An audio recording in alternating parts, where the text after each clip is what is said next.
Hola, cage fighting connoisseurs. This is KidNativeBloodyElbow.com, along with Eugene S. Robinson, snake bit by technical difficulties, plagued by Google harassment. They're trying to stop the show, Eugene, but we won't. They can't stop us. We will not do what they want to do what they say. Oh, no.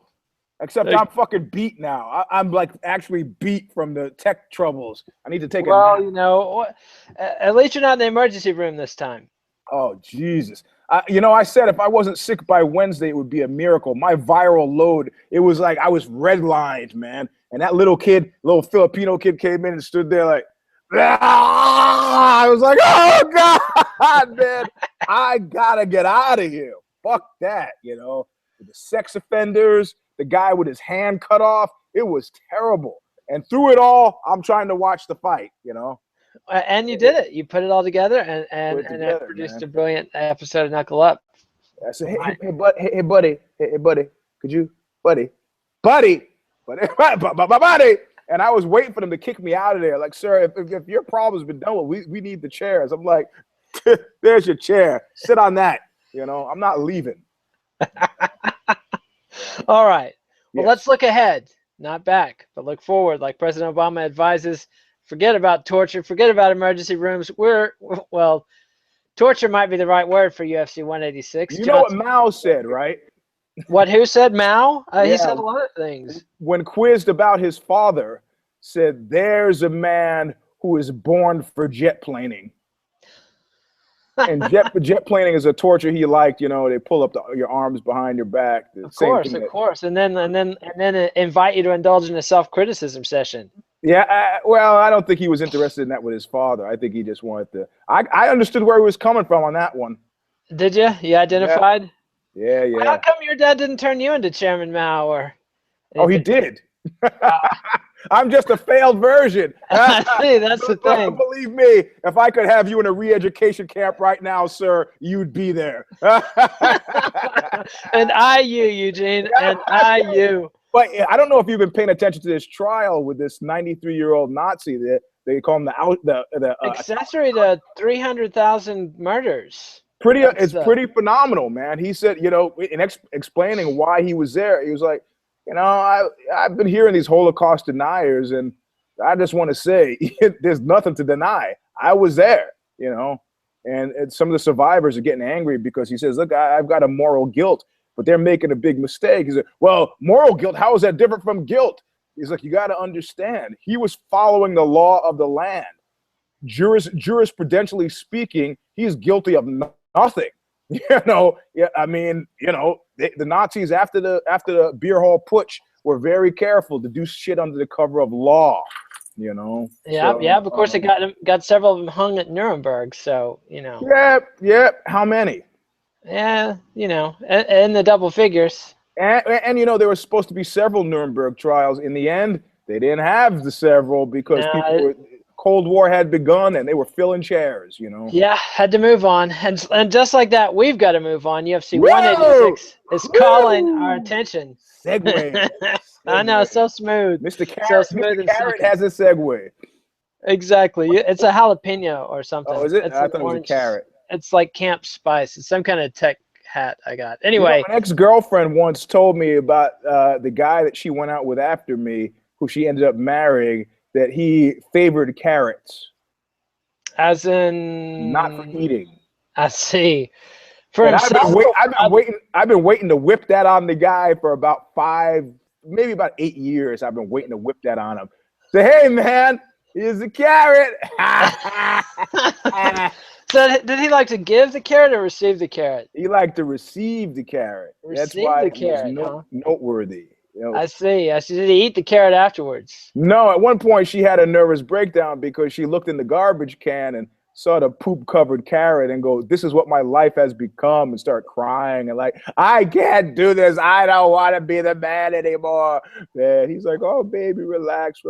Never in his wildest dreams did he imagine his arch enemy would find this out. And I'm working on work. I'm gonna. I want to go big with this one. Well, it doesn't get any bigger than this. We've got one viewer on the air right now watching as you unload the carrot Rhodes scandal. And his penchant for anal carrots. Yes, Sam Rhodes, ladies and gentlemen. No libel on the show, please. No libel, no letters. It could be any Sam Rhodes. I see, or slander. No Or slander. slander. Or just Yes. Sam R. Uh, He's a pirate. As a carrot yourself, peg like a pirate. Huh? yeah. All right. So, but UFC 186. As much as we don't want to talk about this card, it's what we've got to talk about. And a little bit of good news for the card yesterday. Rampage Jackson was returned to the card. The injunction was overturned by the same court that imposed it in a very mysterious legal move. But now, the court that imposed it, the guy is sitting there, with a fur coat on. I don't see why everybody's so surprised. It does bring a lot of thoughts to mind along those lines, doesn't it? Yes, hey man, I love that the Koch brothers have called their shot this far out. You know, Scott Walker. Yeah, Scott Walker's a moron, by the way, but I like that they've called their shot. So I see. Why do you like that? I've spent a lot of time in Wisconsin, man. The guy is just—he's not a bright guy, you know. But I mean, why do you like that the Koch brothers have called the shot? Because it was like a weird chess move. It's like, I know a guy, jiu-jitsu guy, who would put on his Facebook page, "People I will tap today." Yeah, it's kind of fun. He was super good, you know. So for him, it was like, okay. But for anybody else, you call that shot early, Jack. You're inviting the gods. I see. So you think it's like Babe Ruth pointing to the fence? Yeah, I see. For little Timmy in the hospital somewhere. The Koch brothers have promised little Timmy. Yeah. I guess they are little Timmy. I mean, this could be a famous kind of Princess Bride misdirect, but the fact that they've called it this early, it's like if he wins, then people are like, oh, I see, the overlords. You know, if he even does well, it's like the overlords and the rest of the field is now allied against him. Maybe it gives them cover of like, we're not the 1%. Scott Walker is the 1%. Yeah, okay. I see. Well, all very fascinating. I like Scott Walker, the singer, better than the Wisconsin politician. You know. How do you feel about Scott Walker? I mean, that's not very heady praise there to like him better than a politician you've just described as a moron. No. I really like Scott Walker in actual fact. Okay. What about the Walker brothers? I'm upset that he did this record with Suno before he did something with Oxbow, but that's all right. I see. Have you reached out to him? No, not at all, and didn't even think of it. That's how come I'm upset. It's like, I could have had a fucking V8, you know. Oh, well. You know, did you see the documentary about him where he had people beating slabs of meat with their fists for percussion? I didn't see the documentary. I heard the record, though. I enjoyed it. So. Well, the record was pretty good. My wife views that. I showed her that documentary, and like whenever she needs to mock what I'm listening to, Scott Walker and the percussive meat always is there at hand. Yeah. You know. What does your wife like to listen to? Oh, she likes 77 New York punk, Ramones, Television. That's good. So, Marquee Moon, or good record. Yeah. She likes Roxy Music and David Bowie, and she likes Madonna because she's a child of the '80s. So I had a friend who had this big Brian Ferry obsession, and this guy says, we were backstage at a show. This guy says, Brian Ferry. Oh man, we played some shows with him. I go, and I'm a Brian Ferry fan too. I go, how was that? You know, Mr. Debonair. And the guy describes a scene where he comes into the backstage and Brian Ferry's shirt is torn open and he's like, covered in vomit. I go, he was not so debonair. I was like, there you go. Guy who keeps it together on stage, off stage, they never do, man. They fall apart. They fall apart. Spoke crazy on stage, off stage. We're wanting to get back to the hotel and get to bed. You know? Yep. A machine, this guy. Eugene S. Robinson is on time, no matter where he is in the world, ready to do a show for you. Although, get him on camera, then he's not necessarily ready to talk about the UFC. Well, no. But you know where that comes from? That comes from reel it in here, reel it in. Yeah, maybe. But it comes from dealing with bad guys. It always pays to show up early. I see. Meyer Lansky was always the first one at the meeting. Is that what you're saying? Yeah, you got it. You know, no surprise, no sorpreso. I see, no surprise. All right, let's try to give some respect to the card. It's not what it was supposed to be, but honestly, it was supposed to be TJ Dillashaw and Hanan Barao rematching for the bantamweight title. Barao got hurt again. And then they do have the flyweight title, Demetrius Johnson and Kyoji Horiguchi. Now that's the headliner. Rampage Jackson versus Fabio Maldonado was supposed to be the co-main event, then it wasn't. Now it is again. Yep. And we've got Michael Bisping versus CB Dollaway, John McDessie versus Shane Campbell. What? Who? Yeah. It was supposed to be Abel Trujillo, and then Yves Jaboon versus Thomas Almeida, which should never have been on the pay-per-view card. Anyway, I don't know why I ran through that. That's not how we do the show.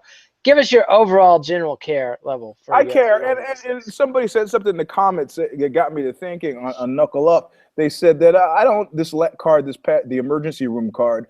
Said I don't know why you guys are, why you don't care. And I was like thinking there weren't a lot of don't cares. It were just like the first 2 fights that were don't cares. All the rest we cared about. Don't let the don't cares overshadow the cares. So my general level of care with this one is actually pretty high.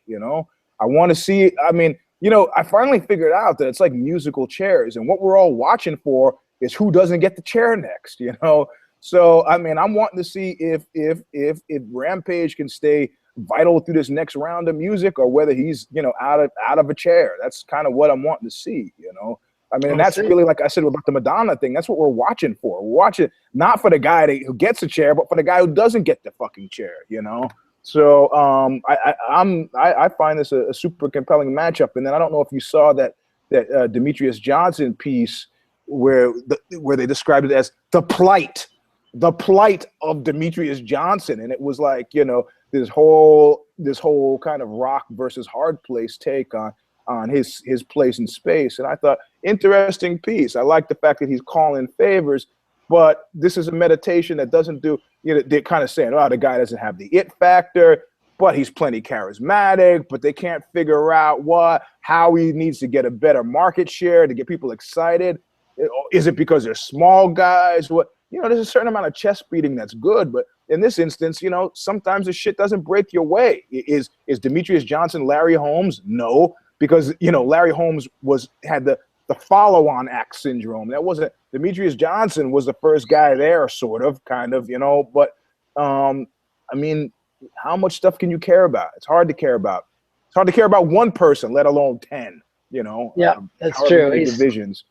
He's the last and least of the UFC champs, but you should give us a disclaimer. The disclaimer is care, don't care. This is not a measure of the fighter's said fighter's abilities, skills, or talents, but more a commentary on the marketing heft and weight or lack thereof that the UFC has put behind you.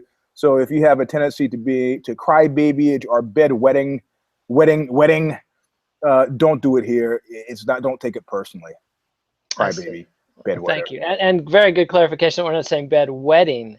Yes. We're saying bed wetting. So yes. All right. So let's get right to it. 3 fights on the UFC Fight Pass preliminary card. Women's strawweight. Aisling Daly versus Randa Marcos. I don't care. No, I don't care either. All right, women's strawweight. I just said that for the guy who said that I was automatically biased for women's MMA. Yeah, see, you've been baited into. No, but I'm going with my heart. I really don't care. I don't either. These are Ultimate Fighter cast members, I believe. Women's strawweight: Jessica Rakoczy versus Valerie Letourneau. Yes. Because. Rakoczy. And Letourneau, I mean, the whole thing with falling in love with her student, and then I too was touched by that story. Doing prison time and then coming out to marry him. They just did another. No. But you missed the major drawing room drama with that was the fact that she was already married. Well. Already had a kid. Nobody talks about, now they're spinning this thing as a love story for the ages. Yeah, let's talk to her kids from the first marriage, of which I think there were 4, Most of them aren't much younger than her husband, current husband. Yep. So it might be a little awkward there. But hey, everybody's, people switch families all the time. Yeah, maybe. Yeah. I mean, there's always a question of, now that we have that guy's written that book on shaming, if there's such a thing as unforgivable crimes, especially in the context of family, you wonder. I mean, Well, I feel like there's some beefs that maybe those kids don't forgive, but that doesn't mean society has to hold a grudge. No, correct. She did her prison time. Her fucked up family is her fucked up family's problem. So that's what some director was saying, that you can't deny the German people a moral imperative because of what happened in World War II. We're several generations removed. How However, on the flip side, the aggrieved party should be able to complain about this forever. So you have, a kind of paradox. Yes, you can complain about it forever. It's fully your right. However, the nation itself has to move on, but these things can coexist, I mean, just like we've done quite nicely here in America. Isn't it terrible what we did with the Indians? Yes. We've moved right along. But that... right. Not giving it's all any... good now, though. It's all good. Yes. They have casinos. Yeah. So yeah, that's awesome. What a country. All right, so welterweight Nordine Taleb versus Chris Clements. I don't care. No, I don't care either. All right, now we move to the Fox Sports 1 4-fight prelim card, and these fights are all taking place in Montreal, Canada, by the way. So lightweight Olivier. What time do they start? They start. Don't ask me these questions because I don't know. Actually, I'm pretty sure they'll start about 6 p.m. Texas time, which would be 7 p.m. Eastern time and 4 p.m. Pacific time. Okay, that's a little bit more normal. All right. Yeah, this is the normal card. Fox cards like last week start early. Pay-per-view cards start a little later. So Olivier Aubin-Mercier versus David Michaud. I think this might be a 2 Canuck fight. I don't know if they're allowed to do that, but they seem to be doing it here. What are the names again? I'm sorry. Olivier Aubin-Mercier versus David Michaud. No, you don't care? Because I don't care either. I at one point almost cared about Aubin-Mercier because he was hyped as a judo guy, but he seems to suck. So Yep. So anyway, all right. Lightweight Chad. Hold it. He seems to suck. There's a far cry from marketing heft and weight. Well, with all due respect. With all due respect, I'm not impressed by his fighting abilities. How about that? So, all right. So, it is what it is, Eugenia. Yeah. All right. So, lightweight Chad Laprise versus Brian Barberena. Fuck, man. This card's taking a shellacking because I don't care. I don't care. Except for Barberena, because I think of early pre-Dianetics John Travolta. I think he was already Dianeticsing. That's how he got those parts. The confidence he had from the auditing process. Pre-bathhouse predator, John Travolta. I see. Is that the? How do you like that? Where you get pegged as a bathhouse predator? In other words, a place that men go to have sex with men finds you too predatory. I don't know. This is all news to me. I'm not up on my bathhouse rumors. What's the deal? Oh, there were a couple of guys who sued him, a couple of masseurs at bathhouses. It was like, I was giving the guy a massage and he's harassing me for sex. I said, so these guys gave massages at gay bathhouses. These weren't like spas that were not gay. I don't know. I imagine his expectation of sexual contact. It seemed poorly out of place if it was just a spa, but I see. So if it were at a bathhouse, then it's totally scandalous. If it's at a bathhouse and you're being refused, it's like Oxbow played this leather bar once, and our drummer's girlfriend is sitting next to some guy at the bar, and I'm on stage singing. I don't know this. She tells me later, and the guy starts to grouse about the band, like these guys, and I take my shirt off, and he's like, ugh. And then he goes, I've had just about enough of this guy. And then I take my pants off, and the guy's like, that's it. Smashes his glass down, and he walks out. It's like, I am clearing the gay bar. How do you like that? By disrobing, no less. Yeah. Not what you. What do they want? What more can you give? That was always my fear about, I never wanted to experiment with the other side, because I'm like, what if I get rejected by a gay guy? Like, I don't think I could take it, Or a friend of mine had a friend of mine had one of his famous friends had some woman. I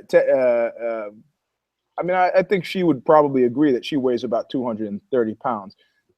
Nothing wrong with that. I'm just saying that's what she weighs. And she was like, "Hey, I got to ask you a question. What's that? Well, do you and I have sex? Because I don't remember." I was like, you kind of want to be offended, but you're not quite sure why. Yeah, that's a dark trail we wandered down. Anyway, so Alexis Davis versus Sarah Kaufman, women's. Yes. Yes. First Okay, care on the card. Do you have a pick? Oh man, yeah, I like Kaufman. You like Kaufman? Yeah. Yeah. Against my better judgment, I'm going to go with Davis just to make it interesting, which is a Okay. Eugene move all the way. All right, Yeah. and that brings us to the headliner of the prelim card, welterweights Patrick Cote, who's apparently huge in Montreal, a superstar even, against Joe Riggs. Oh, yeah, I care. Yeah, it's like it's 2007 again. I had a really weird. It was like almost one of these fugue state things where I said I don't know if I dreamed this or not, but I was hanging out with Patrick Cote in some fucking hotel in Chicago, and it was like, did that happen? And it was one of those. Is this like the big girl who couldn't remember if she had sex? Yeah, almost. Except there was no penis involved, but no, it was. Penis were present, just not involved. Yeah. Well, no, it was one of those events where they were trying to come up with an alternative. You might remember this to MMA, and they decided to have what they called a triathlon. Like somehow a play on mixed martial arts. I was like a round of kickboxing, a round of boxing, and a round of grappling, or something like that. Yeah, it was two rounds of each. So for a 6-round fight, kickboxing, I don't know, MMA, and then wrestling or something like this. And Patrick Cote was there, and I'm pretty sure I was hanging out with him. He seemed like a nice enough guy, but I just don't see him being a huge star, man. I think in Montreal, since he's. Yeah, I know. Well, I know. I just think of his. He also does the announcing on the shows. Okay, that would explain it. Yeah. I like the guy. But I thought for sure you were going to be talking about Joe Riggs and how you had also shot yourself while cleaning a handgun at some point. I've had a gun mishap, but I did not shoot myself. Someone else took the bullet. No, it was a shotgun, and the wall, the door, the entire house took the. I see. How did you? I can't. You know what? I every time I think about that, I can't even really fucking think about that, man.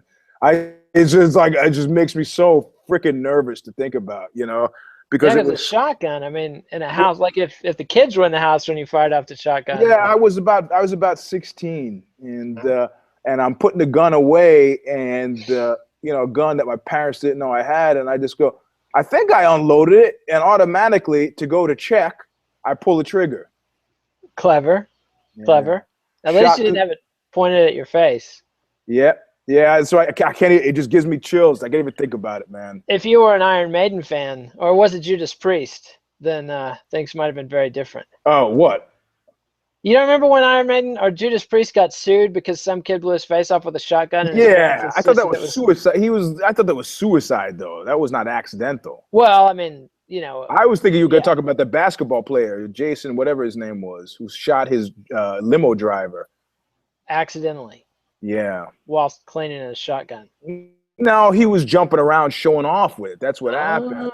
And shot the guy. And that's not where the problem is. The problem is the subsequent fucking attempt to cover it up, It'll always get you in trouble. Keith Moon, when he backed over his limo driver, he made no attempt to cover it up.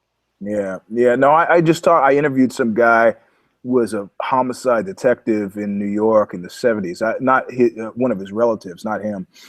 And I'm not going to spill the beans too much, but at one point he was like, yeah, they drove over the guy's legs twice. We're talking about police brutality. He was like, shit, nowadays, so the guy got punched in the face, or he got killed. You'd rather get killed than to have your legs driven over twice by a car. Let me tell you. Yeah, especially a big old 70s car that was really heavy. Well, but it was like, in the 70s, man, every lieutenant was a bad lieutenant in New York City. Did you ever see Freebie and the Bean with James Caan and Alan Arkin? I remember that. That was the first movie I ever saw as a kid. My family took me to that as a 4-year-old. Like, it's filled with police brutality, murders, beatings. Yep. There's a brawl in a bathroom between a transvestite and the cops that's incredibly vicious. And here I am today. I tricked my parents into taking me on a double feature, Deliverance and Clockwork Orange. I was 12 years old. Man, and been in love with Ned Beatty ever since, huh? That was a little tense. A little tense. I bet. Very uncomfortable. And then my mom said, "I'm never seeing the movie with you again." And she looks at my stepfather and goes, "Did you know these movies?" And he was like, "Ah." And so she finally broke her quarantine a few years later. And what movie did we go to see together? Saturday Night Fever. Oh. The gang rape scene was known to. So I don't think my mother and I saw a movie after that I don't think we've actually ever seen a movie since then. So well, that's on the losing streak. See, I watched Clockwork Orange like every day of 6th grade. Like I would stay home from school and watch the Clockwork Orange and the Warriors. Somehow then when I did go to school, I got in fistfights all the time. But I loved the movie so much I made my mom watch it with me. It was very strange. Yeah, I read the book first, so I knew what was coming with the movie. I see. I had no exposure to the book at that point. I read the book. It's great. The book is great, and it sort of undoes the movie. I would say the movie is like a kind of a fascist insult in the face of the book. Actually. Yep. Burgess was real unhappy with the movie. Didn't fucking like it. You know? Yeah, I wouldn't like it either if they cast me as that sniveling, creepy guy that watches his wife get raped, and then the casting on that was kind of a fuck you, I'd say. Patrick McGowan. Yeah, a great performer, but and I don't think he was like that in real life, but the way he played the character of the author. Wine! With the eye twitch and everything. Yeah. That was Herbert Lom-esque. Yes, it was magic. Anyway, but let's move on to, so do we care about Cote and Riggs? Yes, because they're old and we know. Do you have a pick? I'm going to have to go with Friend to Knuckle Up, even though that served me very poorly this past weekend. Riggs. I see. Well, I'm going to go with Cote just because. The French-Canadian in the honor of Jack Kerouac. How about that? All right, so bantamweight. Now we're on to the main card. And you want to play the game? How much would you pay for these fights? Okay. All right. So bantamweight, Yves Jabun versus Thomas Almeida. I'd pay about $4 for this. Yeah, I was thinking $5. It's a care, but a $4 care. Yeah, it's a prelim care. I don't view this as a pay-per-view fight. So we've got us both. You're down for $4 on the first fight. I'm down for $5. Okay. All right, and remember it's I believe $65 now. All right, so a catchweight bout between John McDessie, one of my favorite fighters. Whoa, we got to pick. We got to pick too. Oh, I got to go with Yves Jabun easily. Yeah. I don't feel like. You don't feel like just okay, good. Yeah, I got to go with Jabun too, man. Smart kid. All right, so catchweight, John McDessie versus Shane Campbell instead of Abel Trujillo. Yes, I care. Because McDessie. Yeah, I do too. And do you have a pick, McDessie?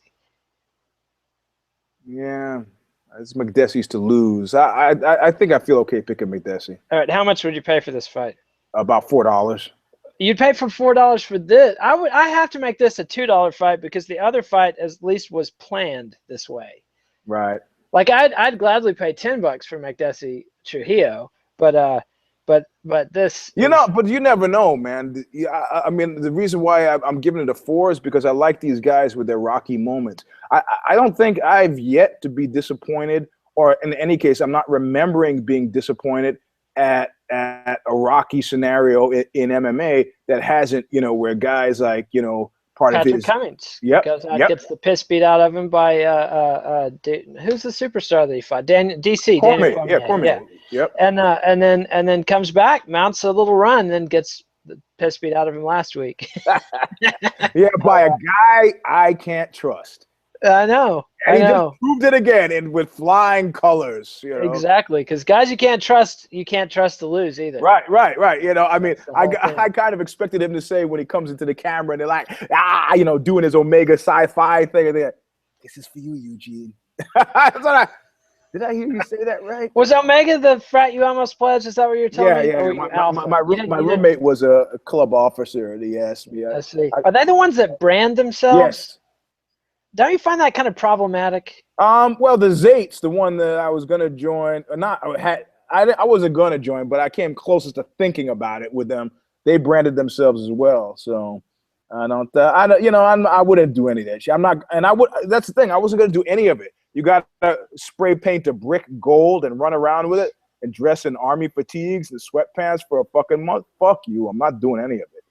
Yep, You know? yep. There's a frat for guys like me, but it's not occurring on college campuses.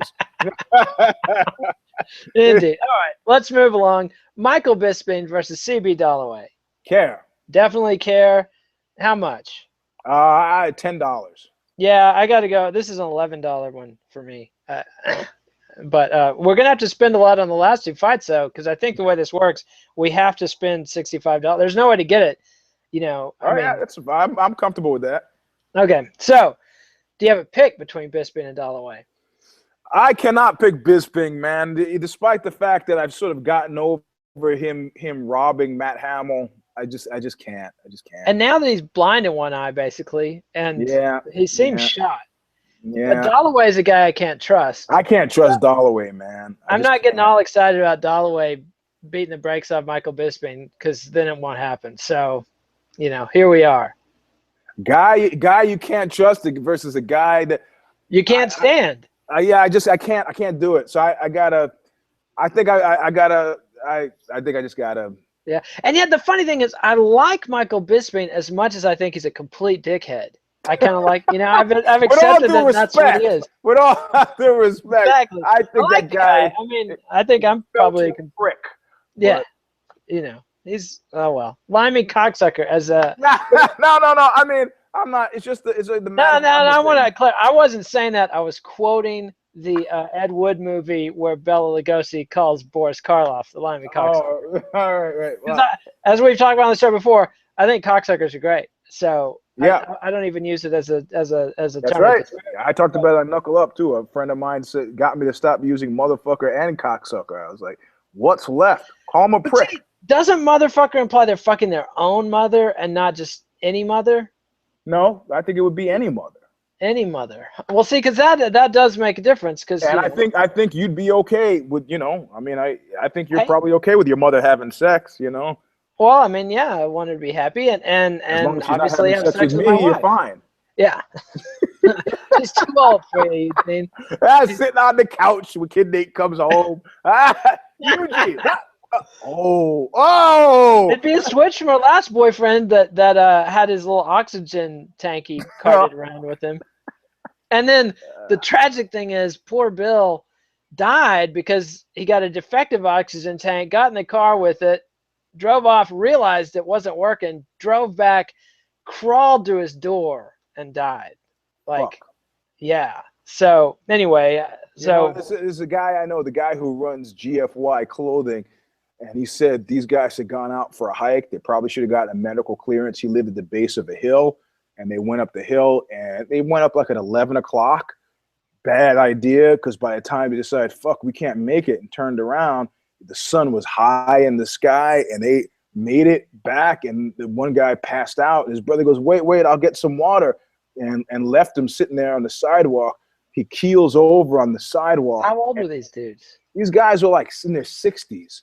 But not in great shape, and he keeled over and pretty much fried on the sidewalk. When his brother came back with water, the guy was fucking dead. And the GFY dude, looks out the window. He calls the paramedics. The paramedics showed up. He's telling me this story, and he said, you know, the bitterly ironic thing, my front yard, those guys are about 15 yards away from a hose that worked. Man. That's Oh well, yeah. If you're in your middle ages and you're not in shape, it's like that internet cartoon when life gives you lemons, mate, and then all of a sudden life is like throws lemons on the guy. The guy's unconscious, and life poops on him and then walks off. You know. I see. Yeah. Lessons taught. All right, so we'll both pay full freight for Bisping versus Dollaway. No, come on. We are paid to be bold here. So I'm going to pick Dollaway. You're going to pick Dollaway. I got him. I don't trust him, but my depth of dislike. I can't pick Bisping, so I'll pick Dollaway too. But now I feel like we've jinxed Dollaway. Now Bisping. Dollaway is going to be jinxed by. If he's going to be jinxed by our belief, nothing's going to help him anyway. Hey, you're looking at a guy who grew a beard, not to jinx the Pacquiao fight. So, Anyway, so now we come to Rampage Jackson versus Fabio Maldonado, a fight I can't believe is happening. Like, what do I know? But like, from my look at the contract, I don't see any way how Rampage walked away from his Viacom contract. I mean, I just, how is that happening? Let's ask the guy in the fur coat, also known as the judge. I see. Are you accusing an American judge of accepting a bribe? Well, it's very simple. What happened? Anybody could figure it out that it had, they had the money. It had to do with the pro tem decision in the first court circuit thing. Well, it was his own ruling that he overturned. That's the thing. I'm baffled. But I wasn't seeing things the right way the first time. I see. Then we had a meeting. Everything was clear. Yeah, I don't know. Do you remember the judge in Pennsylvania that got caught selling kids to the private prison facility where he was taking bribes to sentence kids? Yeah. They got that guy, right? He got like 30 years. Yeah, that was good. I think he deserved it. So, how much would you pay for Jackson versus? How much is left?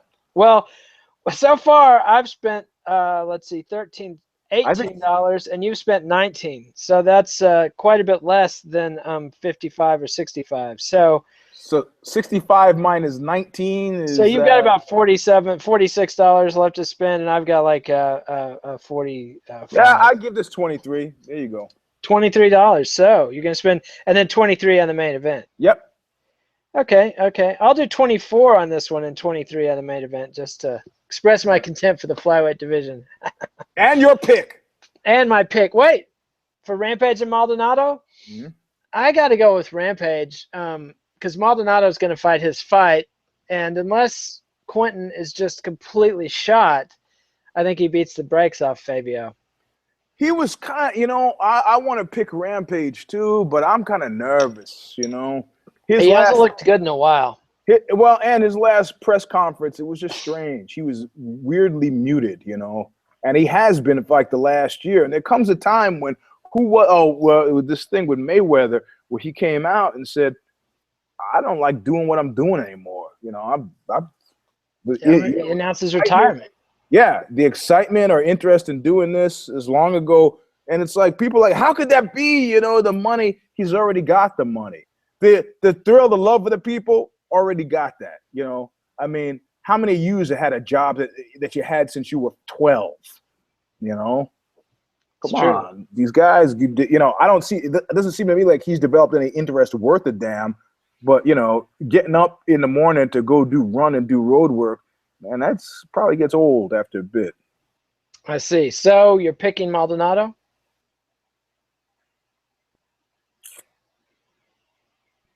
No, I'm not going to pick Maldonado.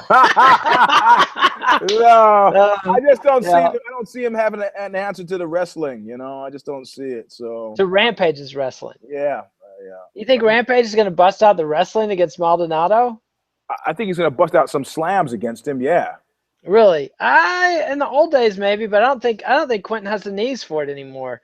I think Rampage is just, Fabio's going to be trying to punch the body, and Rampage is going to be punching the head, and I think he'll knock him out. You think Rampage will knock out Maldonado? Yeah. Okay, so we're both all right. So we'll see. All right, so now the main event, flyweight champion Demetrius Johnson versus Kyoji Horiguchi, who I think is being rushed to a title shot. I've said it on Knuckle Up. I'll say it again now. He's being sukajued. Yep. They're rushing him in there, and I think it's too bad because he's easily the most promising Japanese fighter. Well, he could also pull us out too. I mean, a glorious loss, as Japan has well discovered, you get you pretty far. It's true. It's true. So but are you going to pick him? No.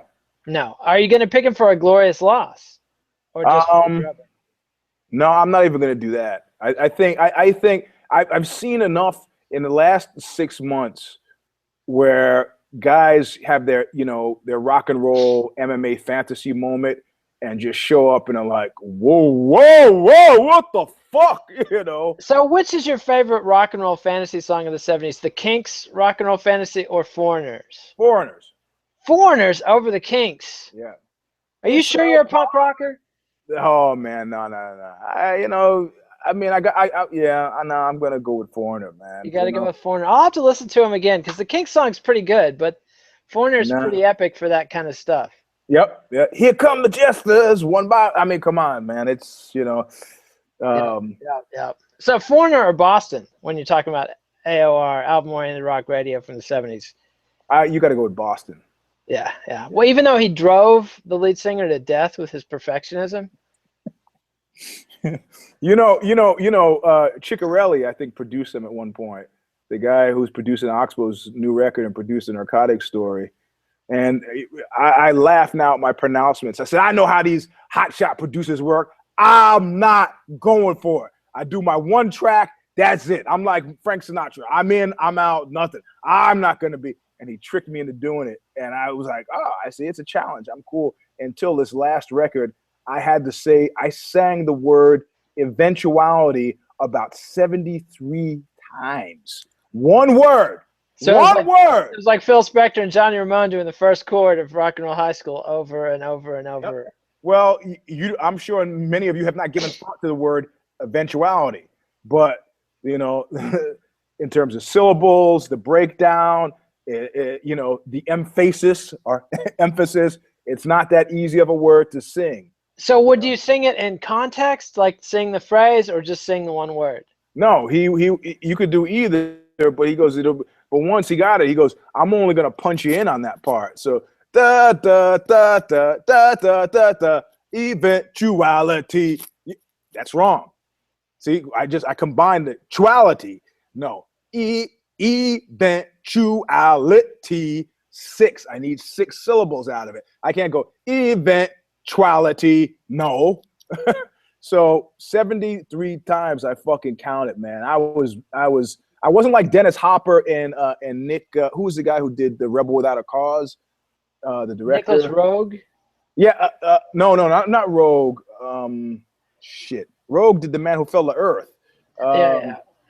Nick Ray. Nick Ray, where he's gotten this epic battle with Hopper, and he made him do it his take again and again, and it was not even to get a good take; it was just to break him. And Hopper finally fucking broke down, and he did it. And the next take was the one they used. Yeah, but I wasn't broken, man. I was like, I would have done it 146 times. I wanted to get it right, and eventually, like the 74th time, I can't do it now. But fortunately now it's recorded, and I'll hear the record, and I'll be able to get it in my head. But that was tough. I see, a triumph of the will of whose will. Yeah.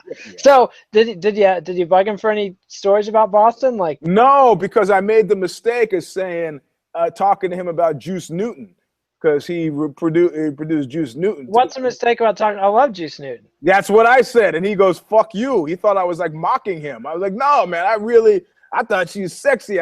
He's like, "Yeah," and he just shut it down because he thought I was making fun of him. I like Juice Newton. Yeah, I mean, at least the 2 songs. Yeah, he did talk about Al Stewart with "A Year of the Cat." Oh, the Year of the Cat, yeah. He said Al Stewart to this day pissed off about that sax solo at the end. Really? Because never wanted it. Don't ruin my song with the sax solo. They didn't want it, and they added it in. The song. And it's Steven, the guy who the drummer for fucking Joy Division. I interviewed him too, and he said the same thing, man. At one point, he just knew something was gonna happen, but it would be like a long session. He goes, "Fuck it, I gotta go home and get some sleep." And he goes home and gets some sleep. And Martin Hannett did something to the drums, and he goes, "God damn it!" But they had already they waited for him to go. They fucking did it, and they rushed it out. They're like, boom, done. And he's had to live with it for years, and he hates it, Ouch. That's brutal. I was reading the new Brian Jones biography, and they did that to him on Play With Me and You're Playing With Fire. He had a harpsichord part that he wrote, and they had Jack Nitzsche in the studio there, and they were like, "Jack, listen to what Brian's doing." And they waited until Brian passed out, and they had Nitzsche come in and play his part. And, yeah. Well, did Brian figure this out or not? Oh, Brian, I think it's impossible to know what he figured out in the drunken haze, but he knew that it wasn't his version because I don't think they had recorded it while he was around. So he comes in the studio the next day, and they've got his part in the song, And originally they gave him a co-writing credit on it, but they switched that later after he died. So, you know. No, that's the thing, man. You know, you think Kanye West is kind of an asshole, but I talked to John Bryan, his co-producer, on some of his early stuff, and he said, dude is indefatigable. You know, he's 23 hours in the studio, and that's what you got to be, because you leave and shit happens. Somebody else is going to be twiddling the knobs. Yep. So. Yep. You don't want to be in an endurance contest with Keith Richards, as it turns out. That was a bad bet. You know, if you want that record to sound the way you can't. I want it to sound the way it was when I left. Then stay. Yes. Don't be. Anyway, so DJ and Horiguchi, any final thoughts? I care. And I think that DJ is going to snuff him quickly and mercifully, much like Jacare. It's like, you know, I mean, Jacare's take in my mind was like, I'm not fucking around. No. I'm glad you got your rock and roll fantasy moment, Mr. Kamosi, but you know, I got important things I got to do here. Yeah, I don't know. Let's see. DJ has finished 3 out of his last 4 fights. I'm still sort of baffled how Ali Bagatinov lasted 5 rounds with him, but yep. I think he's going to finish Horiguchi too. I think the kid's just too young and too aggressive. The question is, what's going to be left of Horiguchi? You know, I mean, if he's going to come out of this enhanced or diminished. Right. The important thing about Sukuju is that, you know, it seems like the guy's mind left. Yeah, he was never the same after the Machida destruction. Yeah. So yeah, I don't know. I don't know. I think Horiguchi might shame his whole family. That's. Oh man, it's like you have disgraced me, and you have disgraced the Shaolin Temple. You know? Exactly. Yeah. Like we're gonna do him like North Korea would. We're gonna put his whole family for 3 generations in prison. So yeah, that's. Yeah. It's brutal. They're really doing that to people. Like some guy fucked up on a newscast, like the weather or something, and they put his, you know, he fucked up a newscast, and they put his whole family for 3 generations in prison. And You know what? If you're there and you have a relative who is in a profile position, you got to keep a bag packed by the door, Jack. And every time that guy goes out to work, you're like, I'm ready. No. I'm out of here. Well, the thing on North Korea, though, the propaganda is so endless. I don't think people even comprehend what's going on. Like, right. And they've got TVs in the house that turn on and start talking to you. Like you don't even decide when to turn the TV on. Like it tells you. Yeah, well, they 1984 style. Yeah, it's unbelievably terrifying. North Korea is too much. I can't even handle it. All right, so we're both picking DJ. We're both picking a finish. And we're both picking that Horiguchi is going to be diminished by this. Correct. Yeah. It's sad, man, but yeah, that's what we see. Hopefully, we're wrong. That's, I mean, it could happen, but I just don't. We're frequently wrong, Eugene. I don't think that'll be any surprise to the show. Frequently, that's for you, buddy. Not for me. That's just because you double pick. No, come on, you can't go back to that. I was it's just a one time. I took a shellacking this last week, which I'm perfectly willing to admit to. But generally, I'm always right, and you, sir, are always wrong. That's how, in my mind, things break down. So. That's how my wife sees things too. So you know. Of course, sadly, she's got the kids agreeing with her. So it's just like, what are you gonna do? Yeah. What are you gonna do? All right, Eugene, that's the show. Remember, give us a like on YouTube. Subscribe to MMANation.com on YouTube. Give us a thumbs up on the video. Follow us on Twitter at Eugene Robinson, at Kid Nate. Read us on BloodyElbow.com. You can read Eugene at Aussie.com, and sometimes at Vice's Fightland. You just did a new walk-in music with MMA walkout with Jesse Matheson from Ken Mode. Yes, I forgot to totally disclose in the intro that I am a guest vocalist on that song of theirs, "Blessed." So, which features a great line: "A mouthful of mud, an ass full of blood." A lovely thought, a lovely sentiment, well expressed, Eugene. They'll be singing it at PTA meetings next week all across America. Indeed. All right. So let's see. And MMA Vivisection tomorrow with Dallas, Connor, and Zane. Dallas. Let me tell you about that guy. I know, and we got a treasure Dallas. So I've got him because he's leaving us, Eugene. What? So, I know he got an offer he couldn't refuse. What's that offer? Like for a real job that pays real money. Oh, you mean like a real job in an office? Yeah. So doing what? Yeah, sweeping or? No, I think sales, but that's a mistake. Well, I can't. He does know I have a real job too, right? Well, he does, but I mean, that's different strokes for different folks, Eugene. We're not. It'll be sad to see him go. I know it will. Could you give me his new phone number at work? I'd like to call him there. You can ask him for that, Eugene. Okay, I will. All right. I think I don't even have it. So hey, I got an idea. Now that Dallas is leaving, there's all that extra money sitting around. There's a lot of greedy bread gobblers around, Eugene. So. A lot of malingerers, a lot of work-shy individuals, of which I am not one. It's true. But we'll see. We'd have to negotiate extra. I like you trying to actually weasel and negotiate. I feel like I'm on Manhattan Island now. We'll see. I got some beads for you. We'll start with the beads and we'll work our way up. Glass beads, and they're colored. Yeah. Pretty. Ooh, and some bio water for you, Mr. Robinson. Let's drink some fire water and then talk business. Exactly. Right. Anyway. All right. I don't know how it happened, but $24 seems like a pretty good deal to me. But, all right, Eugene. That's the show. Adios, MMA aficionados. We'll see you next time. Thanks. All right. And you're pressing stop broadcast.